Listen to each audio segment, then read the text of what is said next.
It was early morning. I was sitting in the kitchen with a cup of coffee, checking my email. "John, do you know where my blue blazer is?" Emily's voice rings out from upstairs. "The theory one, with the gold buttons?" "It's in the guest room closet," I reply, taking a break from typing. "You took it to the dry cleaners the other day." I hear her footsteps clicking across the floor, and then she shouts out that she's found it. I feel a sense of relief, since I was beginning to get worried. I had a busy day ahead of me and didn't want to spend an hour looking for my wife's phone. A few minutes later, she was getting ready for work, and I was preparing to work from home. The phone buzzed on the counter, and I glanced at it idly. A text message had come up on the screen, and I saw it was from someone named Mark. "Thanks for recommending the blazer," Emily says, coming down the stairs. "I'm going to grab a quick shower before the meeting." "No rush," I call out, somehow managing to sound normal. "Meeting's not till 9:30? She got up and went into the bathroom. A moment later, I heard the shower turn on. I looked at her phone, seeing another notification pop up from the same person. We didn't keep secrets from each other, but still, we had never looked at each other's phones. I had never had any reason to look through her messages, and she had never asked to see mine. I swallowed and picked up her phone. Her password was my birthday. I put it in and opened her messages. "Missing you already. Last night was incredible." Mark's message glows accusingly on the screen. "Same time next week?" My thumb swiped upwards, more messages and more lies. Fake plans for meetings that weren't real, and late nights at the office that hadn't occurred. It was all an elaborate cover story for him to see this woman again. "Counting down the days. Still can feel your hands on me." The phone slipped from my hands and clattered against the counter. I quickly picked it up and set it back exactly where it had been, just in case. The shower was still running upstairs. He would be out any second. I took a sip of my coffee and realized it had gone cold. I looked at my reflection in the computer screen, at my face. I looked the same, but the world had changed forever, in an instant. The shower shut off. I opened another email and tried to pretend to read it, but my eyes weren't focusing on the words. Subject: Quarterly Projections Review. "Better?" Emily asks, coming out of the kitchen. Her hair is wet. Her navy blazer hugs her body. She looks exactly like she did 10 minutes ago. "How?" "You look great," I say, and I hate saying it. She smiled and said, "Thanks, babe. I'll be home for dinner tonight." I watched her check her texts, waiting for her face to show something, but it didn't. I had no idea she was such a good liar. "All right," I say, and my voice is calm. Too calm. I should probably spend some time on the Morton proposal. I might be a little late, too. "All right. Well, don't work too hard." She gives me a kiss on the cheek and I go stiff. Her lips are soft, familiar, strange. "Love you." "Love you too." The words taste like glass in my mouth. She grabbed her suitcase and her car keys, saying goodbye to me with a kiss. Then I heard the front door open and close, and after that, the sound of her car starting in the driveway. She put down the garage door and drove away. I sat there, in our home in Maplewood, New Jersey, thinking about what I had just read. The email from Emily, my wife, the woman I had lived together with for the past 10 years. I wanted to call Mark, but I knew I shouldn't. I had to talk to Emily first, in the afternoon, when she came home from work. I should be angry, I thought, but I wasn't. Maybe it hadn't sunk in yet. Maybe it was just too surreal, too bizarre for my mind to grasp. There was nothing I could do about it, at least, not until later. I looked at my computer screen, the email about the quarterly projections. I replied to it as if nothing had happened, as if it was just another normal day, as if my life hadn't turned upside down only a few minutes earlier. I guess I had to act normal, for now. I checked the clock on my phone. 8:47 a.m. I went through my morning routine, just like I always did, and a while later, I was ready to go to work. I opened the garage door and got into my car. As I started the engine, I noticed my wedding ring on my finger. I looked at it for a moment, then shifted my eyes to the road ahead of me and drove away. The commute to work is a haze of red lights and stop-and-go traffic as I try to process what I've read. It keeps repeating in my head, over and over again. Last night was amazing. Last night was amazing. Last night was amazing. I arrive at work at 9:17, same as always. "Hey, Carter," Dave calls out to me from over the cubicle wall as I arrive at my desk. "You prepped for our presentation with Miller?" "The Miller?" I pause, not recalling right away. "Oh yeah, 2 p.m. You feeling all right?" You look a little pale. I fake a smile. Just not awake yet. Need my second coffee. I sat down at my desk and looked at my computer. It was already on, and my unread emails were displayed on the screen. There were 37 of them. The first one was from Emily. Hope you have a great day. I dropped my coffee mug on the floor. Hey! Dave's head pops back in. Want a hand with that? All good, I reply, surprised to hear how calm I sound. Just a bit of butterfingers. I wipe it up, feeling a sense of loss, as I see my favorite mug smashed to pieces on the floor. I bought it with Emily, I thought to myself. But now it was broken, just like everything else in my life. Then I got a text message from my friend Mark. Hey man, you around? We should grab a drink this week. I nearly crushed my phone in my hand as I read the message. A drink this week? As if last night had never happened. Jonathan? It's Lisa from HR standing at the entrance of my cubicle. The team's in conference room B for our morning meeting. Right, I say, adjusting my tie. Be right there.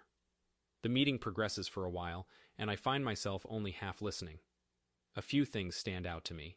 I'm asked a question. Maybe we should weigh all our choices before fully diving in, I hear myself suggesting. That sounds good. Official, people are nodding. I must have said something right. When I got back to my desk, I saw my lunch sitting there. A sandwich Emily had made for me that morning. I didn't feel hungry and set it aside, instead looking at the clock on my computer screen. It was 1:27 p.m. Another text came in from Emily. Missing you. Dinner at 7? I laughed, a little too loudly, and a few people glanced in my direction. Missing me? I thought. You're probably saying the same thing to him. Carter? My boss asks. Miller presentation? Yep. I get up, collecting the papers I haven't read all afternoon. Let's do it. I found myself on autopilot, only half listening to what I was saying. The rest of my mind was busy thinking of all the nights Emily had stayed late at the office over the past half year. Nice job, Miller tells me, shaking my hand. Comprehensive breakdown. I wish I could remember what I just said. I don't know how long I sat there. Hours went by, and I looked at old pictures on my phone of Emily and I at Christmas, at her sister's wedding, on a trip to Cape Cod. She looked happy in all of them. Was she thinking about him back then? Yo, Jonathan. Dave snaps me out of my daze. We're heading to O'Malley's for drinks. You coming? Not tonight. I think I'm just going to head home. I have some stuff to do. You sure? You've seemed out of it today. I hesitate. Have you ever looked at someone and realized you don't know them at all? Dave looks confused by my question. That's a strange question. Forget it. I smile again. Enjoy O'Malley's. The office is empty now. I sit in the dark and look at myself in the black screen of my computer.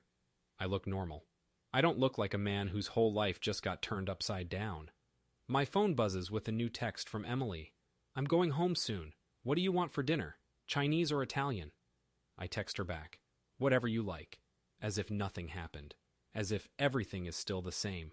I get up from my chair, and for the first time since I read her text, I realize that I'm not feeling as bad as I did just a few minutes ago. The shock is beginning to wear off, and that's a good thing. I need to find out the truth. I need to know if this is really happening or if it's just a misunderstanding. I need evidence. I take out my phone and pull up Mark's number from my contacts. It's been a couple of weeks since I last heard from him. How long has this been going on? I leave the office and head down to the parking garage. I'm still not sure what to do. Should I confront her? I don't think I want to do that. Not yet. I need to be sure this is real. My phone buzzes again. It's another text from Emily. I'm going home now. I get into my car and start the engine. I have to find out the truth. If she really is cheating on me, I need to know for sure. And I think I know how to find out. Emily is a terrible liar. She always had been. If she's cheating on me, she's probably not very good at covering her tracks. If I do some digging, I'm sure I'll find the evidence I need. I drive to the public library. I don't want to do this from my computer at home or my phone, because I don't want her to find out I'm doing this. If she is cheating on me, she might suspect that I'm onto her and try to cover her tracks. I can't let that happen. I have to be careful.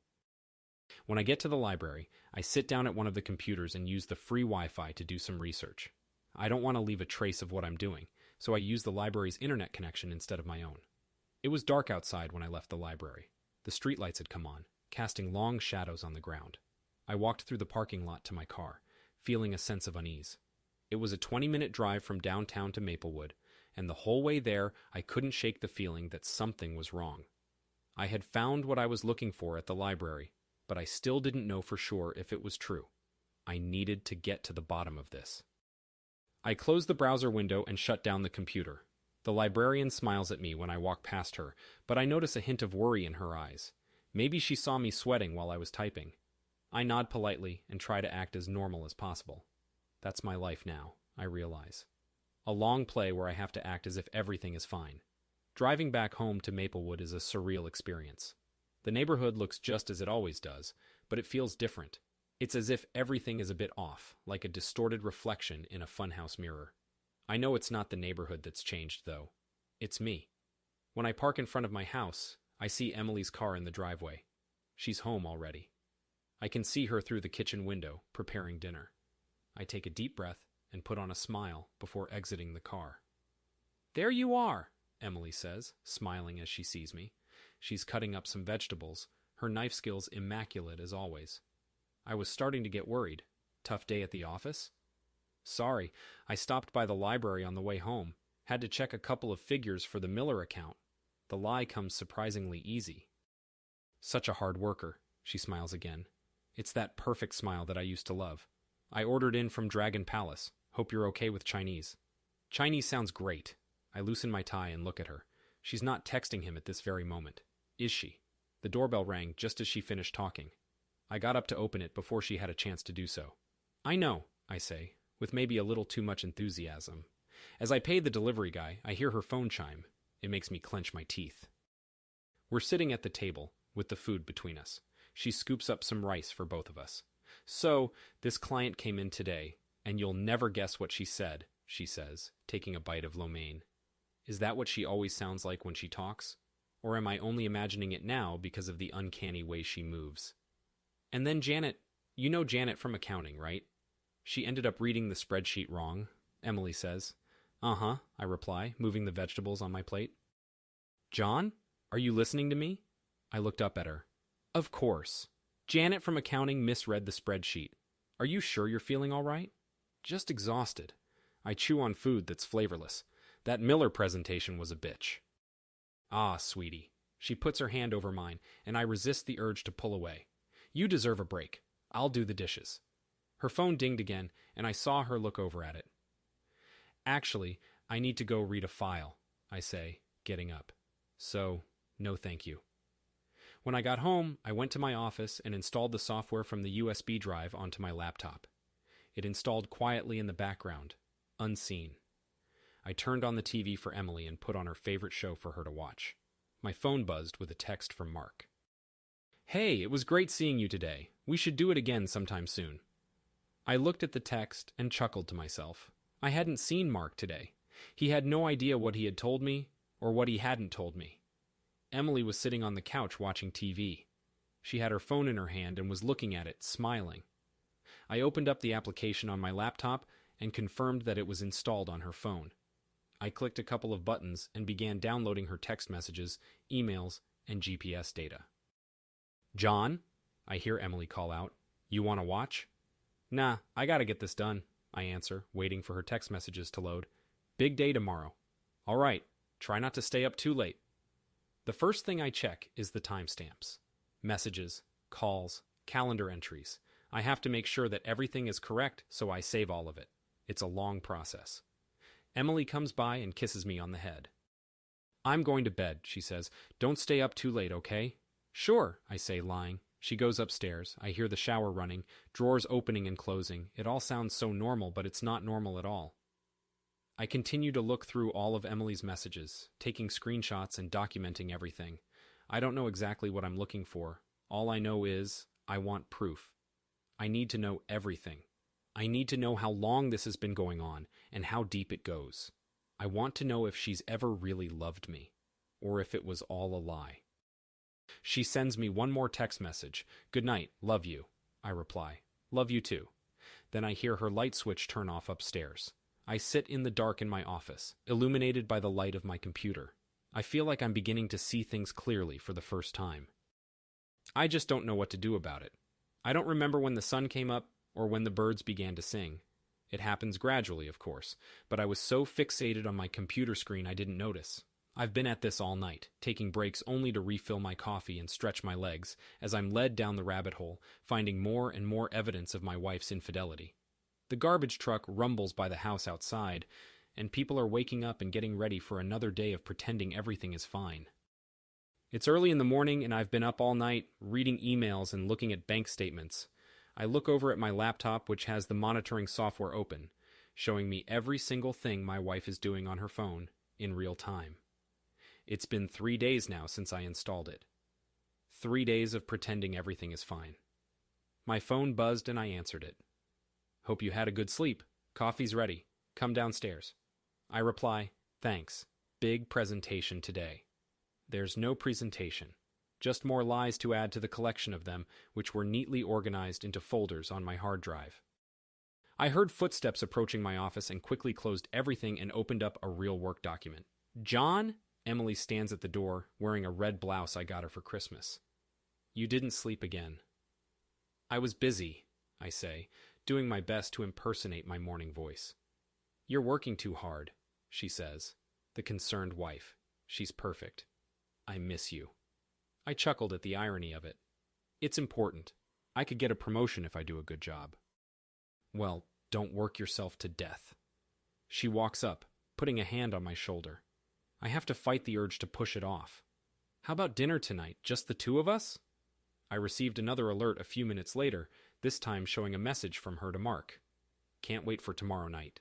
Same hotel?" "Actually," I say, shutting the laptop, "I'll probably be late again, and tomorrow." "Oh." For a moment she almost looks relieved. "That's all right. I get it. I'm sure you do," I think, but I don't say anything. Once she's left for work, I look at the hotel information again. The Westbrook downtown, booked under his corporate account, every other Thursday for the past 4 months. My phone rang. It was him. "Hey dude," Mark says, his inviting tone now turning my stomach.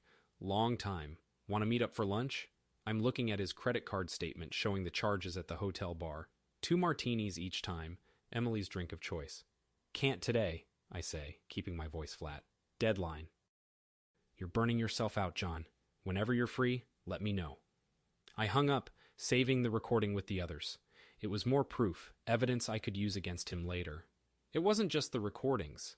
I was also going through their financial records, tracking their locations through GPS, and discovering more and more about their secret meetings and stolen moments together.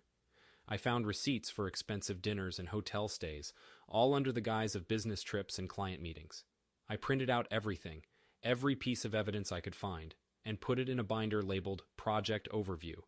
It was a front, a way to keep my work secret from them, but also a way to organize my thoughts and prepare for the eventual confrontation.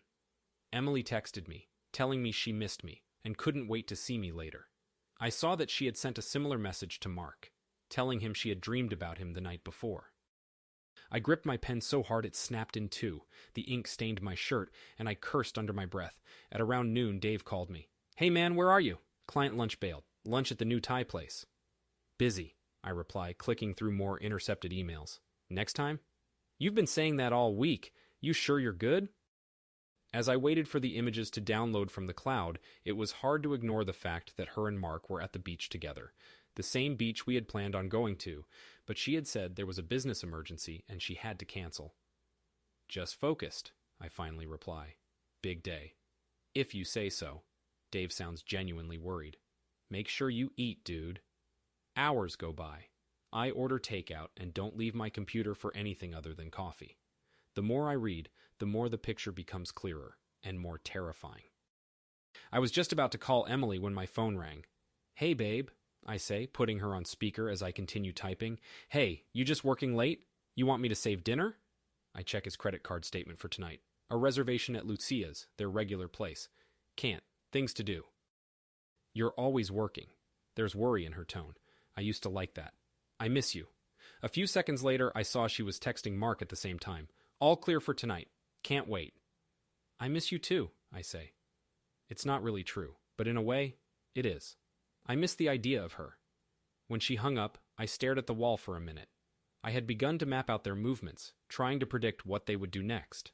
The more I thought about it, the more I felt as if this had been going on for much longer than I knew. Maybe even for years. My phone vibrated, and I saw a text message from Mark. It was a group text to a bunch of our college friends, asking if anyone wanted to go golfing on the weekend. I laughed at the nerve of this guy, and how easily he could just pretend like nothing was going on. I went back to my computer and uploaded the latest recordings to one of my private folders. I had created a special one just for this purpose, and it was already filled with hours of footage captured over the last couple of weeks. It was late at night when I finished. I turned off my computer and went to bed. I saw that Emily had sent me a goodnight text, and I copied it and pasted it to my folder. She had sent another one to Mark just before mine, telling him how much she longed to be with him right now. My folder was getting bigger for each day. I still didn't know what to do with it. I figured that I would know when the time was right. I just had to be patient. I knew that they were meeting up again tomorrow. They always did on Thursdays. I had seen the pattern now. The only question was if I had enough time to prepare. I had to make sure that everything was perfect. I opened a new document on my computer and wrote the header, Implementation Protocol. I wasn't sure if this was going to be the final plan, but at least it was a start, and I had to start somewhere. I had to act now before it was too late. I spent the next couple of days getting everything in order. I made sure that Emily and Mark didn't suspect anything, and they didn't. By Friday, I had everything I needed. Now it was only a matter of execution. The following day, I woke up early to prepare for our guests. I spent the morning setting up the kitchen table with snacks and appetizers.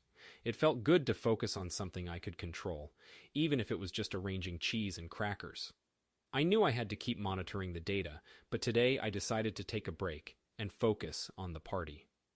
Emily came into the kitchen, dressed in a sundress and looking beautiful.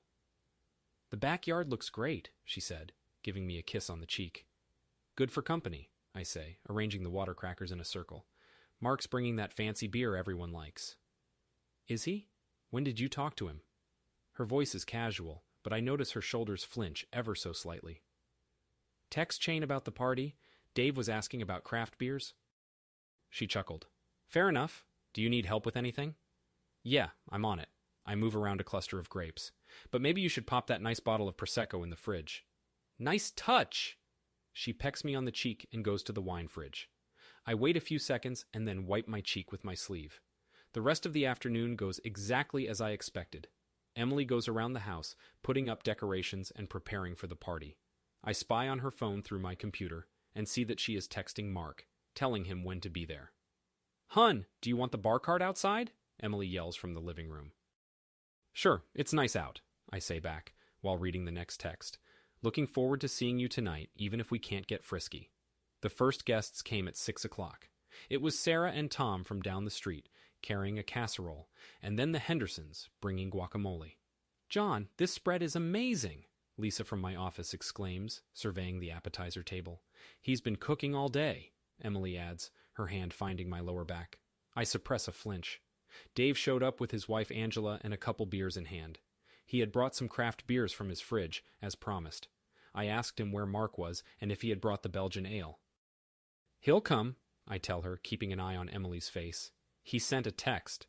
By the time Mark got to our place, there were already a lot of people there. I noticed he showed up exactly when he said he would, at 7:15. "There's the man," Dave says. "You took long enough." "Had to fight my way through traffic," Mark says, patting my shoulder as he walks by. "Congrats on the crowd, John." I see the look in his eyes as he glances at Emily, the brief recognition before they both avert their gaze.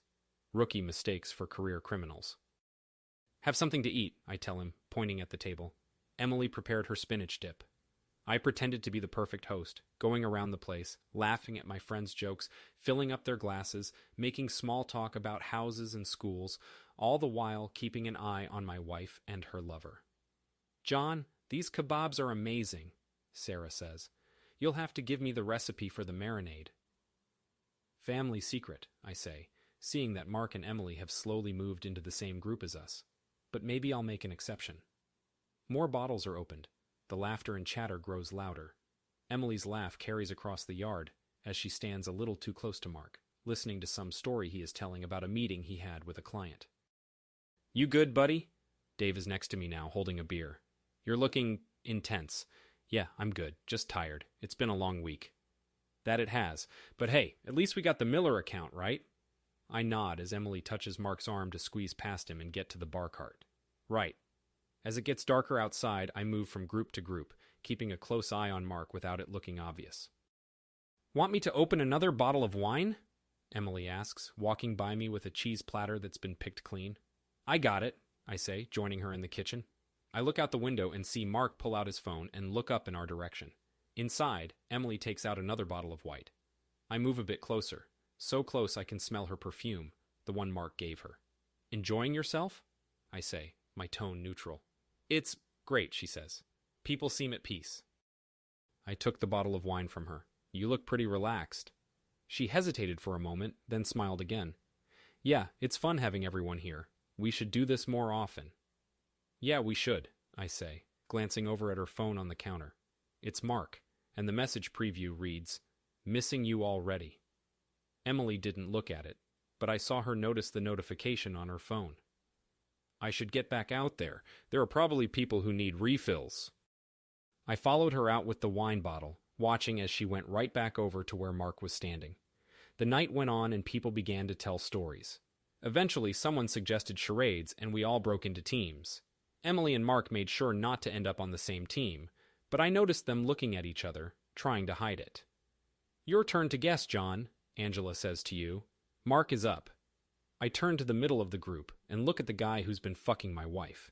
He smirks, ready to mime his word. Timer's on, Dave says. Go! He motions to the crowd, and I remain in place, knowing every move he makes is a part of the act. Movie! A voice calls out. 2 words! That's the end of my story, Mark said, finishing the tale with excitement. Emily giggled from her seat next to me, holding a glass of wine. 10 seconds left, Dave yells. I could destroy this entire family with 1 sentence. Just a single text message to him, with the screenshots I had saved on my phone, would be enough. Time's up. Fatal attraction, Mark explains, chuckling. Dude, John, I was basically giving it to you. I give a wry smile. Guess I wasn't paying attention. By 10 o'clock, people began to leave. I helped Emily clean up after everyone and made sure to keep an eye on Mark until he left. It was good to talk to him, despite everything. On a Sunday? I call after him. Yeah, you know how it is, he says and shrugs his shoulders, walking away. Client emergency. I see him saying goodbye to Emily by the gate, an ordinary farewell between 2 old friends. I am the only one who notices the way their hands touch each other as they part, the way they look at each other. The garden slowly empties. Emily begins to pick up napkins. Good haul, she says, throwing a bunch of bottles into the recycling. Yeah, I reply, glancing down at my phone and Mark's most recent text to her. Hotel again on Thursday. The string lights bobbed in the wind and cast moving shadows on the grass. It looked perfect, just like a fairy tale. Are you coming to bed? Emily asks, brushing my arm as she walks by. I look over at her and realize this is going to be the last time I ever see her like this. Just have a little bit of cleaning up to do, I respond. You can go to bed without me.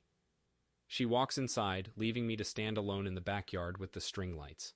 I pull out my phone and open the folder titled The Reckoning, preparing to put the finishing touches on my plan for Thursday. The next 3 days flew by, and before I knew it, it was Thursday evening.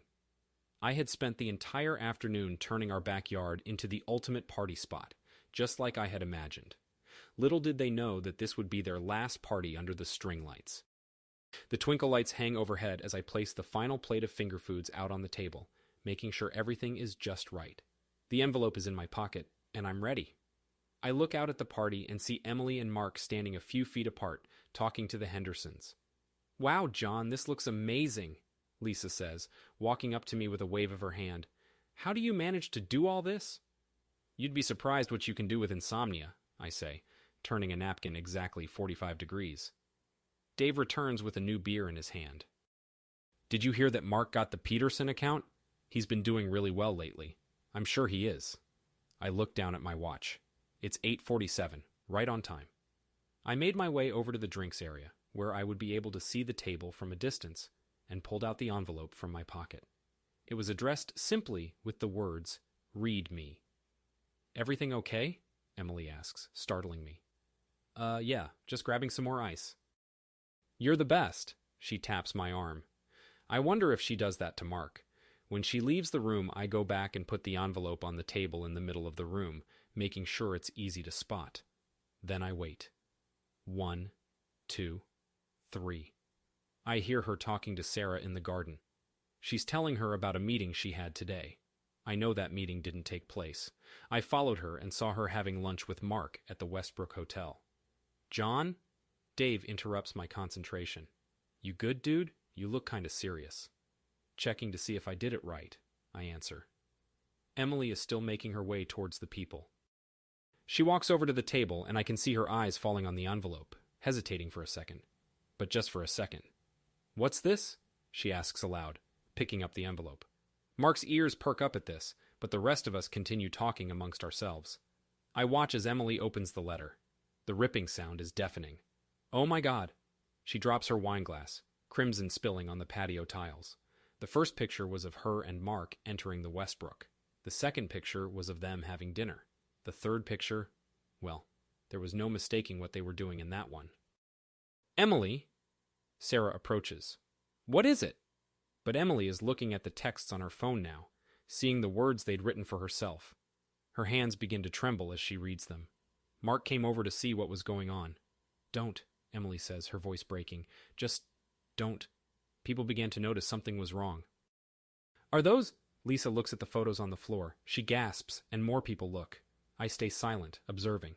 The woman goes on, tearing down Emily's creation piece by piece. John. She turns to look at me finally, pale as a ghost. I can explain. Can you? I ask, loudly enough for everyone to hear. Please, explain. We'd love to hear it. He takes a step, but then stops again as more pictures come into view. Oh shit, Dave says, noticing that it's my best man from the wedding banging my wife.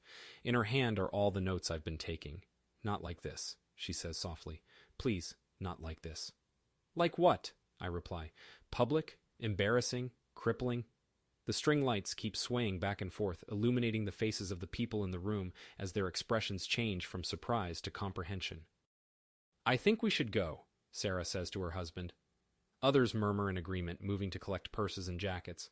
John, Mark finally speaks. Man, don't call me that. My voice is sharp and it shuts him down. Don't call me anything. Emily is crying now, her makeup running down her cheeks. The rest of the party has left by now. So you just made it up? I ask her, not really mad anymore, mostly just curious. Was I just convenient? She opened her mouth, then closed it. She didn't have any excuses left. Dave passed me and put a hand on my shoulder.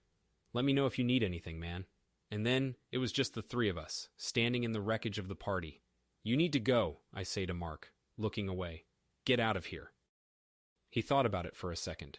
Go, she says, and I still notice their secret language of glances and signals. He walked away, leaving me alone with Emily. There was an empty envelope laying on the floor between us, and several papers were strewn about. What do we do now? She asks. I glanced at my watch. 9:23. Now? Now I go inside and have a drink. You're welcome to stay out here and clean up. Seems like the least you could do. I turned to leave, but as I was about to close the door, I added, Oh, and Emily, you can cancel your reservation at the Westbrook Thursday night. I've already done it for you. I shut the door as she dropped to her knees and went inside to pour myself a glass of scotch, leaving her to deal with the mess she'd made under the clear night sky. The night turned into morning, then afternoon, and finally evening again.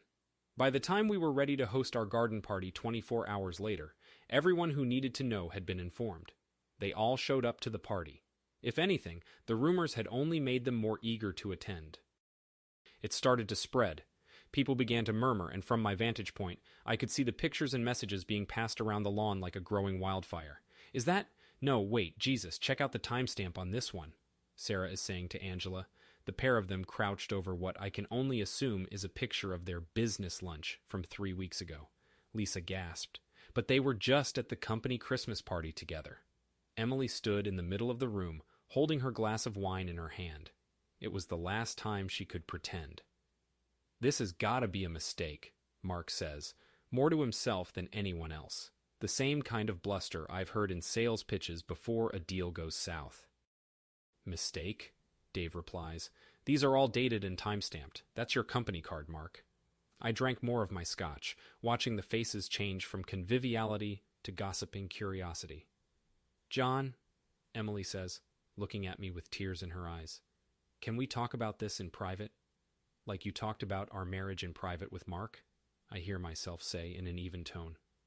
Mark stepped up and tried to smooth things over, saying, Look, man, it got a little complicated.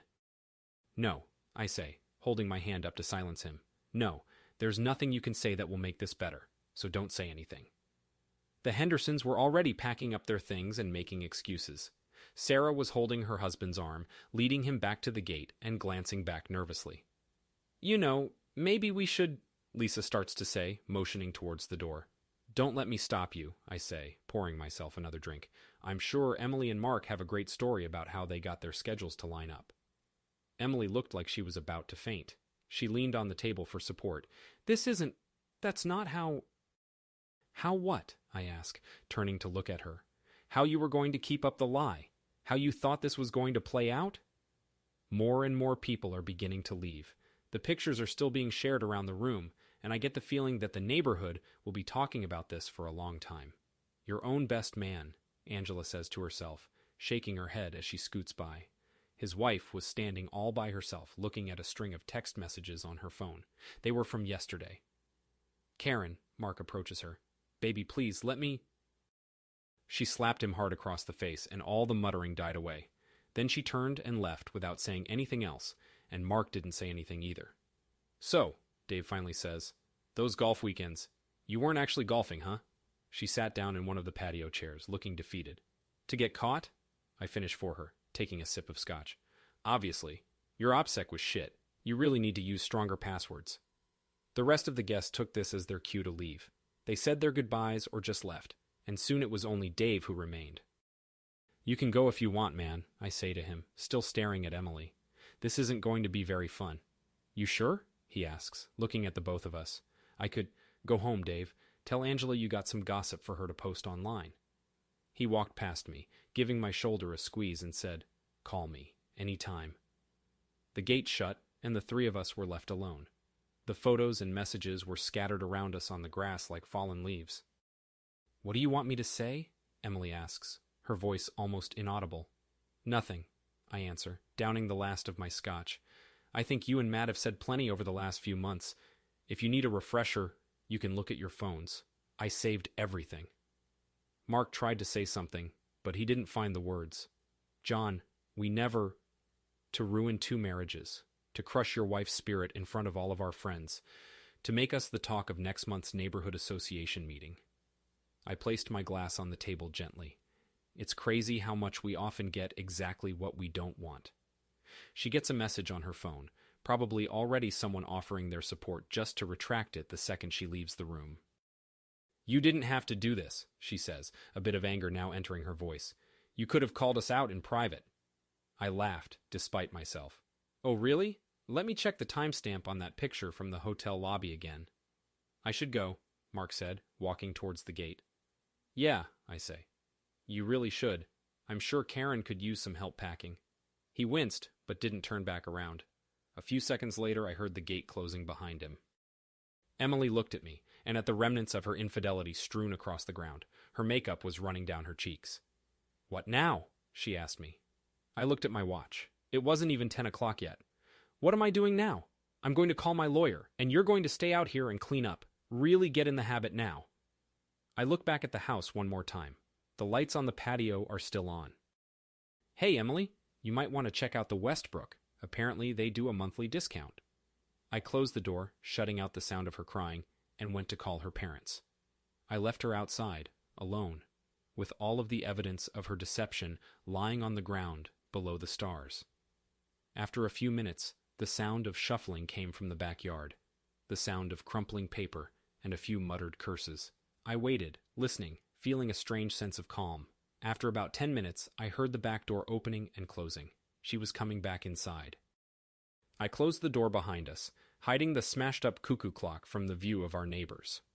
Emily walked into the living room, and I could hear the rest of the crowd getting into their cars, eager to get back home to tell their friends about this shocking turn of events. Are you just going to stand there? Emily calls out from the living room, her voice breaking away from its usual sing-song lilt.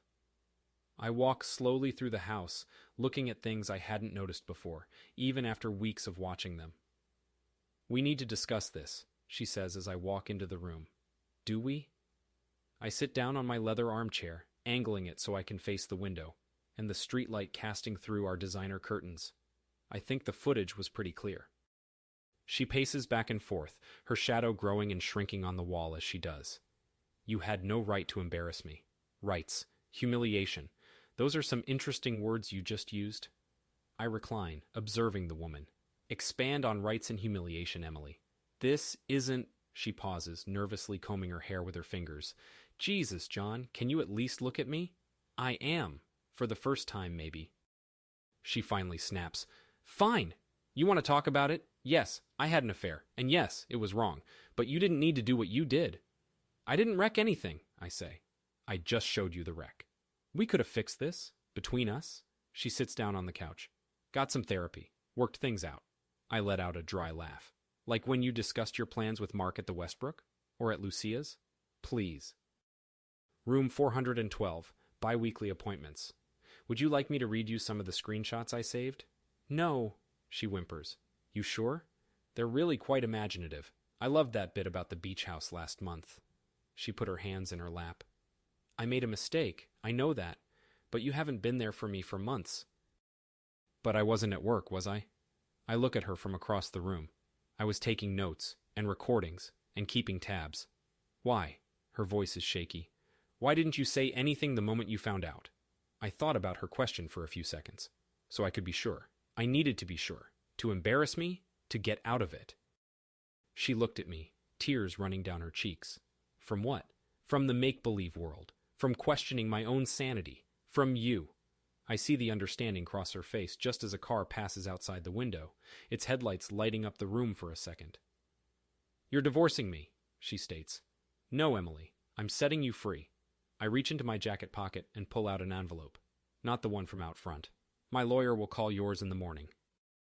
She laughed with a touch of madness. "You already have a lawyer?" "I've had one for weeks, ever since you started your Thursday appointments, in fact." "John, please." She stands up, takes a step toward me. "We can work this out. We can..." "Can we?" I cut her off gently. "Question for you. When did you stop loving me?" She stopped in her tracks. "I didn't..." "No." I hold up a hand. "Stop. No more lying." She slumped down into the couch again, looking defeated. "I don't know. It wasn't just one thing." "No, I guess it wouldn't be." I get up, dusting off my suit. "I'll be at the Marriott. You have until Friday to choose what you want to bring with you. Then I'm changing the locks." "That's it?" She shrieks. 13 years of marriage and you're just... finished?" I stopped in the doorway for a moment. "You know, I keep waiting to feel angry," I said. "Or to hate you. But I don't. I just feel tired. John, goodbye, Emily." I walk inside and look around at the house one last time, seeing the furniture and all the old memories that we've made here. My bag is already packed and sitting by the door. I prepared it a couple days ago, just like everything else. I hear her begin to cry as I walk out. At first, I think it's more fake tears, but then I realize she's really sobbing now. The door closes behind me and I hear her voice calling out for me to come back. I pick up my car keys and unlock my vehicle, then get inside. As I look down at my phone, I see a text from Dave. He's asking if I'm all right. I start my car and pull away, seeing the house in the rearview mirror. The backyard has lights on, string lights hanging from the pergola, swaying gently in the summer breeze. But everything out there is dark and empty now, just a shadow of what it once was. 3 days passed, and I found myself on the road, sleeping in motels and wandering aimlessly. I drove south and then east, eventually winding my way back to the city where Dave lived. He let me crash on his couch while I tried to get my head back on straight. And now, 3 days later, I'm sitting in my car trying to figure out what to do next. I spent the morning thinking about everything. Looking at my neighborhood, I realized it looked different than it had yesterday. It didn't look as bright, the colors weren't as vivid. The kids playing in the yard across the street didn't look like they were in a commercial for a minute, it looked more like real life. I got a few phone calls from people at work, and I didn't answer them. Dave sent me a text saying, "Good luck." "Morning, Mr. Carter." the receptionist says with a smile. Mr. Hamilton is waiting for you.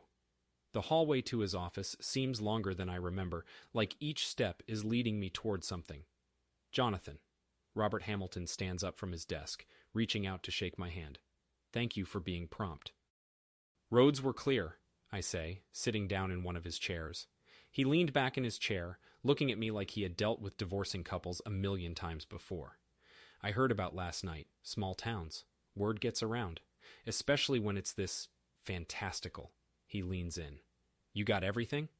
I put the portfolio on his desk and opened it up. The top folder was labeled in big block letters, The Reckoning. Nice name, he says, rummaging through it. Felt appropriate. His eyes widened as he reviewed the first page. This is very detailed. I had plenty of time to be comprehensive. Hotel receipts, text messages, location history. Dude, you are a fucking documentation expert. I don't plan on repeating this exercise. He glances up at me, a slight grin on his face. That's true. It makes our job a whole lot easier. There's no denying he's cheating now. That was the point. A clock ticked on the wall as he continued going through the evidence of my marital collapse.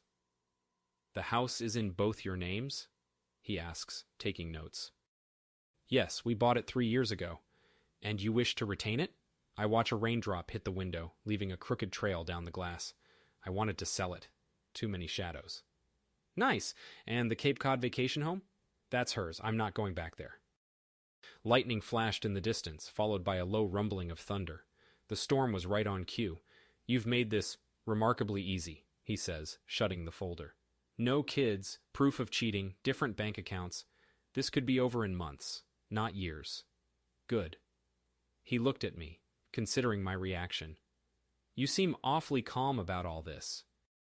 I did my crying off camera for a few weeks. Fair enough. He starts to place the papers into formal folders. Have you heard from Emily this morning? No. Has she tried to call you? I showed him my phone. I had 37 missed calls, 52 text messages, and 3 voicemails. I see. He nods. And Mark? Nothing, but his wife's attorney has contacted you already, I'm sure. Yeah, interesting sequence of events, that one. He taps his pen. You fucked up a lot of lives. A lot of lies, too. He starts talking about the next steps, about getting a court date, about assessing the value of our property, and all sorts of other boring things. Just need you to sign these, he says, handing me a stack of papers. I take the pen from him. Jonathan, he says as I'm signing, are you positive you want to go through with this? Once we file? I saw my wife kiss a man goodbye this morning. I speak calmly. From the kitchen window, in the driveway. She didn't see me. Ah, he leans back. Keep signing. I sign another paper, then another. What now? I ask him, scrawling my name across the last page. Now? He neatly brings the papers together.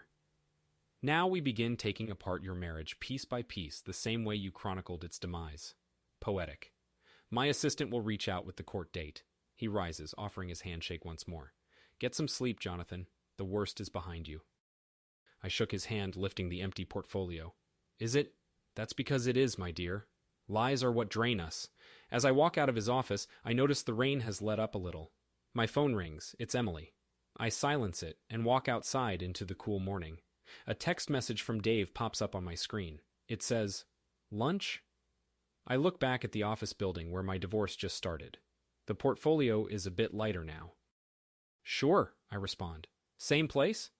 Time to start learning how to live in this new world, one step at a time. I walk to my car as the rain continued to pour down from the sky, washing away the heat of the previous day. My wife was probably still trying to call me back at our house in Maplewood. I got in the car and started the engine. Looking at my reflection in the rearview mirror, I saw a version of myself I didn't recognize. A version of everything I didn't recognize. Time to start living in this new world, one step at a time. The ride home felt longer than usual, and at the same time, I was on my way toward a new home. I've seen the trees change from green to yellow and red from the windows of Dave's house over the past couple of months, but tonight, I'm moving into my own place. It's a small apartment on the 12th floor of a building on the east side of the city. The sun is setting as I drive back to the place I've been calling home for the past 6 months, and when I arrive, it's already dark outside. The key turns in the lock of my new apartment. I've been living here for 6 months now, but it still feels strange to call it home. There's no carpet here, nothing to dampen the sound of my footsteps as I walk inside, and the light coming in through the window isn't filtered by the curtains. Nothing here is chosen by Emily.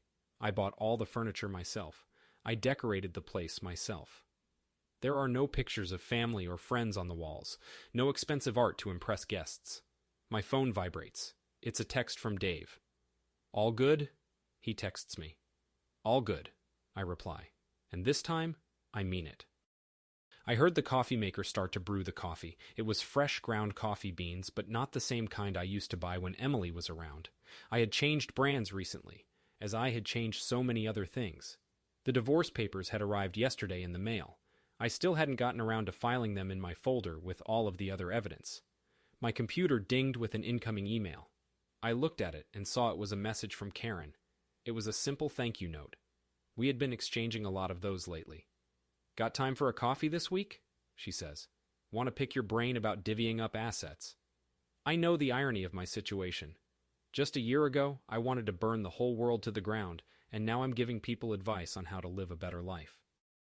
There is a knock on my door. I don't expect anyone. There are few people who know where I live. I look through the peephole. It's Emily. She looks different. She's not wearing a business suit, just jeans and a sweater. She doesn't look as confident as she did when she was sleeping in my bed and betraying me. I'm not sure I want to open the door. We are divorced now. There's nothing left to say. "John? Hey, can you come out for a sec? Just 5 minutes." I opened the door, but didn't let him inside. "Who told you about this spot?" I ask, trying to sound casual. "Dave. Please don't be mad at him. I think he just took pity on me." "Yeah, Dave's always been way too nice." She adjusted her purse nervously and asked, "May I come inside?" "No," I respond without hesitation. "If you have something to say, we can talk here." "I received the final paperwork yesterday." I did too. "It just feels weird," she says, "that it's all done." I look at her. She's still beautiful, but she's a different person now, a stranger to me. Strange isn't exactly the word I would use. What word would you use? Essential. She looks a little taken aback. "Are you happy? I mean, in this place?" I can hear birds chirping through my window, cars driving by outside. "I'm free," I said at last. "That's more than happy." "Mark's in Chicago," she said, unprompted. "His firm transferred him." I heard. From Karen, divorced now. "You talk to her? We meet for coffee, swap stories, about life after deception." She sighed, looking defeated. "I guess I deserve that." "You deserve a lot of things, just not from me." "John." Her voice is weak. "I know I fucked up. I ruined us, but I need you to know that I'm sorry. I believe you." I stand in the doorway. "But it doesn't matter." "No," she says. "It doesn't." The sunlight glistened off her wedding ring, and I realized she was still wearing it. I wore mine on occasion as well. "I should go," she says finally. "I just needed to see you. One last time. Goodbye, Emily." She left. But before she went out the door, she turned around and said, "Oh, and by the way, the house sold. We got more than asking." "Great, the realtor will split it." "Yeah." She tries to smile. "Always prepared."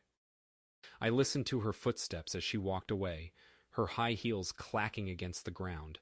It was a sound I had grown used to during our time together, and now it would just become another memory. After she left, I closed the door. I went over to the window and watched as her car pulled out of the driveway and disappeared around the corner. I felt a sense of closure as I watched her leave, but no sadness or regret. I returned to the kitchen and took a sip of my coffee. It tasted different than usual, but I didn't mind. I looked around my apartment. It was a bit empty, but at least it was bright and cozy. No dark corners or shadows. I had put all of my evidence of Emily's betrayal in a storage box. I had planned on keeping it for a while, just in case, but now I didn't really see the point. Maybe I would just throw it away, or perhaps I would send it to the archives at work. I was satisfied with how it had all turned out. I received a few messages on my phone. Dave wanted to meet up for lunch next week. Karen had a new coffee place she wanted to show me, and a colleague had sent me a funny joke. I realized that I was tired of thinking about Emily's betrayal. It had consumed my thoughts for so long, but now I just wanted to move on and leave it behind me. I tidied up my apartment, putting everything back in its place. I had some work to do, but I decided to take a break and enjoy the rest of the day. I could always get back to work tomorrow. I sat down at my desk and opened my laptop. I scrolled through my files, but I didn't feel like working on any of them. Instead, I opened a blank document and started writing. I wasn't sure what I was going to write, but it didn't matter. I just wanted to get my thoughts down on paper. As I typed, I felt a sense of relief. I was finally letting go of everything that had happened. It was time to start fresh and move on with my life. The sun was shining outside, and I could hear the birds chirping. It was a beautiful day, and I was looking forward to spending it doing something I enjoyed. All right, everyone's presentations are done, Nick, the manager, said as he tried to move the discussion forward. Excuse me, I haven't. I recently found out something. Nick interrupted me and began to speak. There's apparently someone in this department who didn't graduate high school and is just a part-timer. Meetings should be for employees only. Absolutely right. His lackey, Mike, of course, agreed with Nick. I'm leaving. After leaving the meeting room, I started to shut down my computer. I noticed that an email had arrived, not in my personal inbox, but in the company's shared email. Thinking, there's no point in speaking up, no one will listen, I went home quietly. The next day, I heard a commotion from Nick's desk. He was staring at his computer screen, his face pale. Nick? Is something wrong? Mike looked at the screen with him. And he turned even paler than Nick. Why is he so angry? Knowing the reason for Mike's distress, I thought to myself, serves them right. My name is Adam. My mother passed away when I was in the 9th grade, and I was raised by my father. Well, you could hardly call it being raised. After my mother passed, my father changed. He drowned his sorrows in alcohol, and though he still went to work, he squandered our living expenses on horse racing. Because of that, I had to start working part-time as soon as I entered high school. Every month, I went to the convenience store with bills in hand that couldn't be auto-deducted from my father's account. Even though I endured it because I didn't want to be alone, I reached my limit in my second year of high school and dropped out. I found a live-in job at a distant inn. Thank you for everything. The day I left home, my father, still staring at the TV, spoke. Take care. That was our last conversation. Back then, 18 wasn't the age of majority, so I needed my father's permission to work, and I couldn't hide my place of employment. Yet, my father never visited me even once. I kept working just to survive, and before I knew it, I was 42. Years of hard work paid off, and I was transferred to the headquarters. I was thrilled to be recognized by the company, as I thought I'd be working in the field until retirement due to my lack of formal education. Listen up. Our work can change the future of our employees. Don't drag us down. On my first day after the transfer, Nick, dressed in an expensive suit, spoke sternly. There was a reason for this. Our inn was located in a prominent tourist destination, known so well that everyone in the state could sing its commercial jingle. At its peak, we had 5 locations within the state. But that was long ago. Due to financial difficulties and aging facilities, only the place where I had worked for many years and the original establishment remained. I was prepared to lose my job anytime, but now there was a glimmer of hope. With the rise of social media, the tourist area where the inn was located started gaining attention again. Depending on how hard the sales department, where I was transferred, worked, we could either thrive or be forced to give up this prime location to the new hotel chains continuously popping up. For Nick, who had switched careers from another industry to strengthen our sales, this was a battle he couldn't afford to lose. I understood why he had to be strict. I will do my best. Nick sneered at my enthusiastic declaration. Did you not hear what I said? I'm sorry. I thought I was listening carefully. Out of habit from years of customer service, I apologized reflexively, though I had no idea what had offended him. Someone was watching me with a smirk. In this department, there are those who are expected to excel and those who have been shoved here because they have nowhere else to go. You are the latter. It was Mike, the section chief. He's 7 years younger, at 35. But he was called to headquarters much earlier than I was and had been moving around within the headquarters ever since. I'm not jealous, but I can't accept that he's my boss. Graduating from a prestigious university, he has an unusually high pride and caused many problems as a newbie, making things very difficult for me when I was the front desk leader. When I found out Mike was transferred to the sales department a month before me, I was disheartened. Mike is right. With just a middle school diploma, there's not much you can do. Don't even think about achieving results. As if I didn't exist, Nick remarked, I'm thirsty. Mike eagerly ran to the coffee maker. It seems Mike is Nick's lackey. I regretted being happy about my transfer to headquarters, wishing I had stayed on site forever. Send a direct mail to every company on this list by the end of the day. Nick only assigned me tasks that even a new graduate could handle. What? There are over 1,000 companies. You want me to send to all of them by today? Yes, if you and your fellow misfits split the work, even those with nowhere else to go should finish by today. I glanced at the employees typing away expressionlessly. They were worn out from customer service, only thinking about leaving on time, or were women reassigned after having children. With zero motivation for work. Even Sam, a new graduate from the same university as Mike, who was supposed to be among the expected achievers, had no enthusiasm for the job. Having joined the company wanting to do customer service. I don't care what they say, I plan to quit anytime, he said. Only Nick and Mike were highly motivated, making all the decisions between the two of them. I originally only wanted to work at the Inn to survive and had no particular attachment to this job. I swallowed my words, thinking I had no right to reprimand them. About a month after the transfer, Nick told us with a frustrated look. To commemorate the 50th anniversary, we've decided to create a plan exclusive for one group per day. Originally, Mike and I were supposed to come up with it, but our president, Mr. Thompson, insists on hearing everyone's opinions. So, you all get a chance. As Nick explained, Mike began handing out prints. Make sure not to embarrass Nick. If your ideas are half-baked, you'll have to redo them. It seemed that they had printed his handwritten notes by Mr. Thompson, which included several questions and a section for free responses. It made sense why Nick had to seek our input, given that all responses had to be submitted to Mr. Thompson. We were given a week to think about it, and a meeting was scheduled to compile our ideas. My plan is to let guests enjoy both the old and modern America. Nick began the presentations. Guests would watch a master confectioner at a nearby traditional sweet shop make sweets in front of them. The welcome drink would be premium tea in a bottle. Nick's plan was certainly attractive. After his presentation, Nick called on us to present in the order we were seated. Just as I stood up for my turn. All right, everyone's presentations are done. Excuse me, I haven't. I recently found out something.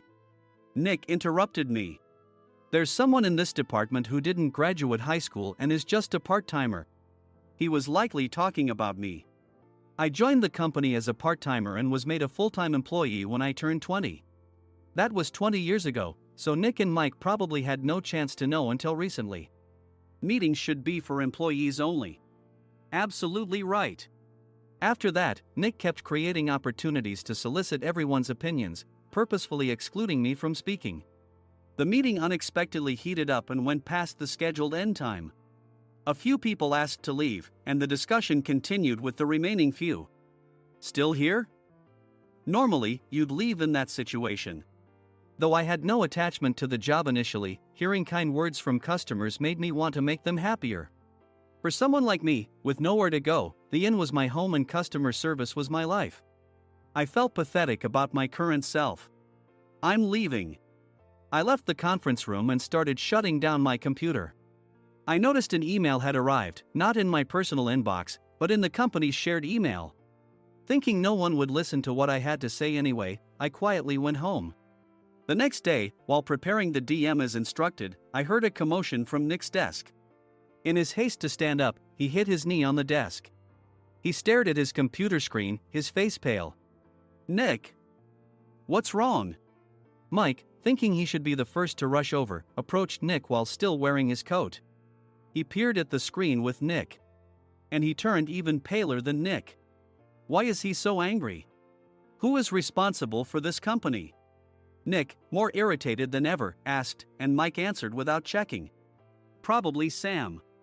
Sam wasn't there because he was attending a morning training session for new hires. Nick gave up on getting angry and returned his gaze to the screen.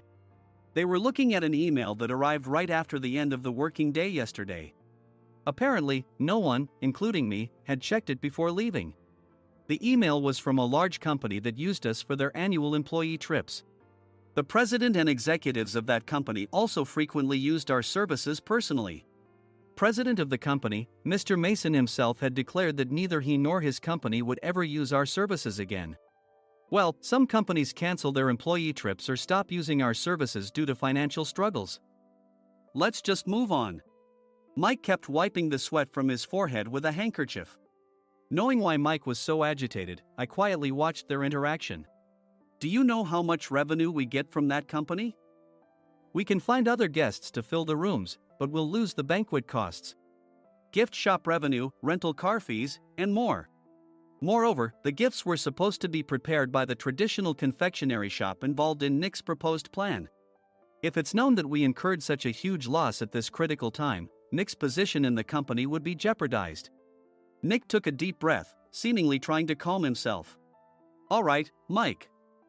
Go to New York right now and apologize to Mr. Mason. What?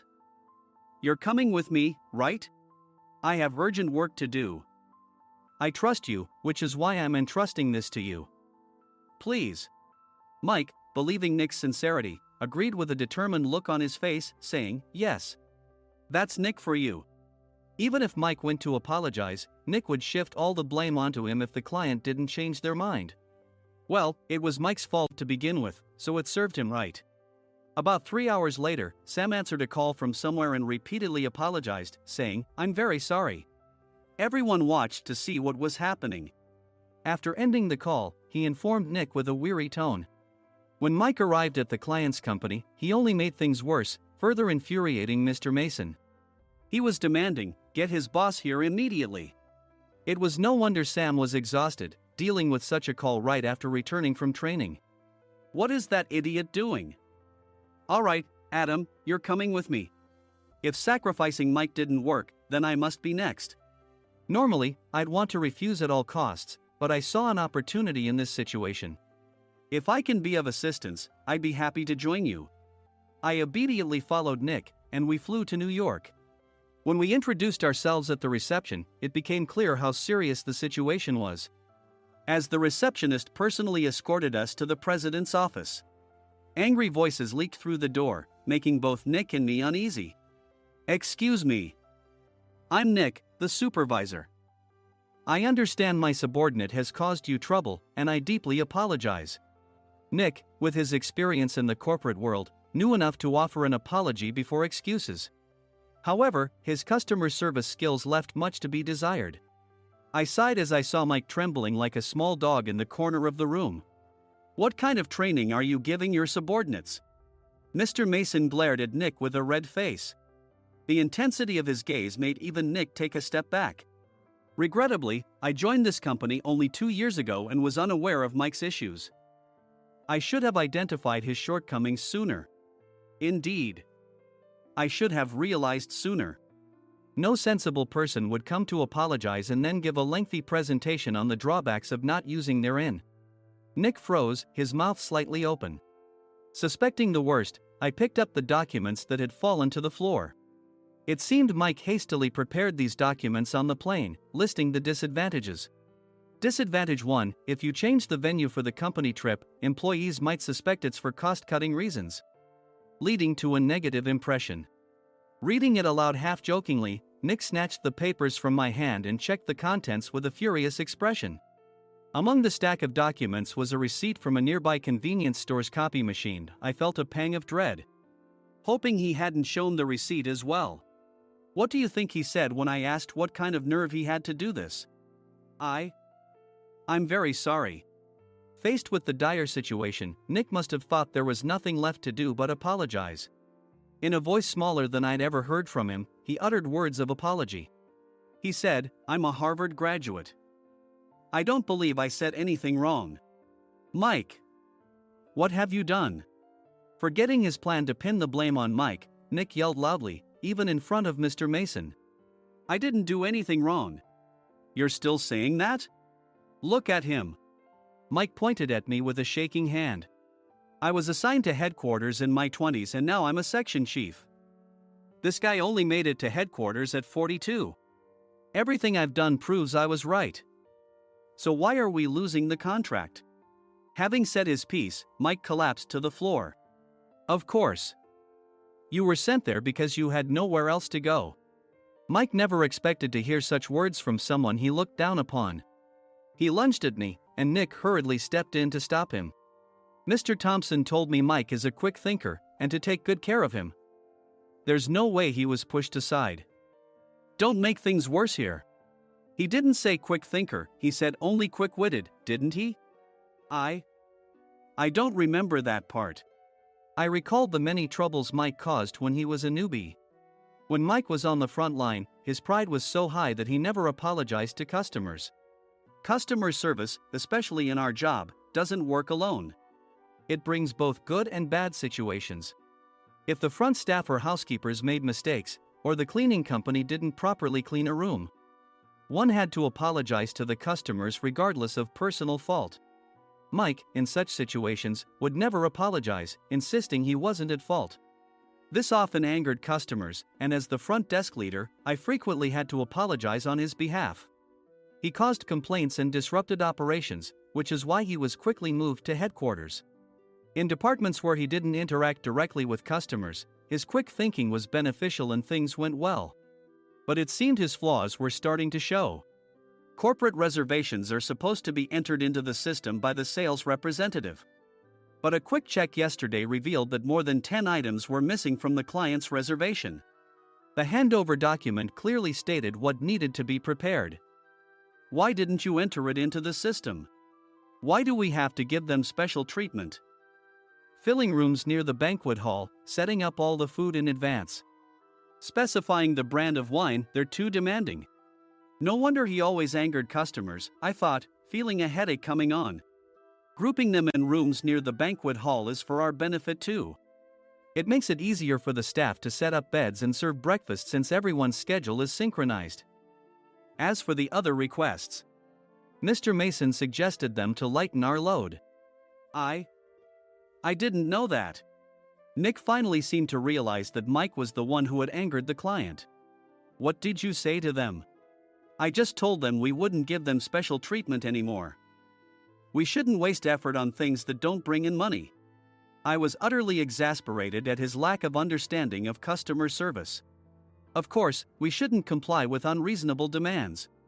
But carrying over successful practices from past stays makes customers feel remembered and enhances their experience.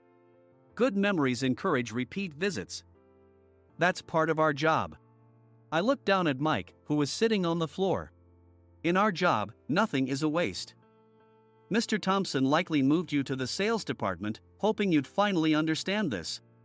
How do you think he feels now that you failed to meet his expectations? Mike, tears in his eyes, fled the president's office. I was amazed he still hadn't apologized. You have it tough, Adam. It's okay, we're all employees of the same company. I deeply apologize for this disrespectful incident. Especially after all the care you've shown us. If it weren't for you, Adam, I really would have stopped staying here. When I heard you were moving to the sales department, I was willing to reconsider if you handled it. Seeing us talk so amicably, Nick's face contorted. Do you two know each other? Adam's service is excellent. I always requested him specifically. Normally, we don't accept specific staff requests, but we made an exception for Mr. Mason, adjusting my shifts accordingly. He had personally stayed at our hotel just before my transfer, and during casual conversation, I mentioned, I'm moving to the sales department soon. If I hadn't told him then, things could have been much worse. Please continue to take care of us. I look forward to it. On the return flight, Nick awkwardly offered me a can of beer. It's still working hours. Of course, I had no intention of forgiving him for a single beer. Nick might try to pin everything on Mike and avoid any consequences. While pondering this, a startling fact came to light. Nick, the tea bottles for the plan have arrived. I handed Nick a bottle labeled with our inn's name. They look good. What are you talking about? These are plastic bottles. I had assumed we would use the trendy, high-end bottling tea. But what arrived were ordinary plastic bottles of tea with customized labels. The only unique aspect was the label, which had the inn's name, making it look customized. Upon further investigation, I discovered that a substantial amount of money was set to be paid to the tea company. It was priced like bottling tea. Does this plastic bottle really cost $100 each? The tea inside is specially blended for us. The extra cost is for that. Wouldn't it be better to use another tea company? Or is there a specific reason we must use this one? As Nick continued to make excuses, I showed him a printed email. I informed the tea company's president, Mr. Mitchell, that we discovered irregular payments and he confessed. He said you two were high school classmates and planned to split the extra money. That idiot. Why did he confess? That's not important. You should worry about yourself, this could turn into a police matter. Opening the bottle cap, I suggested. How about calming down with this tea? It supposedly has a relaxing effect. Nick drank the tea frantically. In the following days, decisions were made about their fates. Mike was reassigned to the General Affairs Department, with no chance of transfer or promotion, as per Mr. Thompson's orders. As for Nick, since the payment to the tea company hadn't yet been made, he narrowly avoided legal trouble. Instead, he was encouraged to leave the company, and to avoid further complications, Nick submitted his resignation. Rumor has it that connections between HR departments have made it difficult for him to find new employment. Even though it was good to have those two gone, something unexpected happened in the sales department. Everyone became motivated and united in refining the 50th anniversary plan. In the end, my plan was adopted. We collaborated with the Tourist Information Center to provide personalized guides. The plan, tailored to the number of guests, was truly special for the 50th anniversary. Hey, is Adam's family coming to stay? I immediately booked that special plan for my family. Sam noticed it on the reservation list and quickly picked up on it.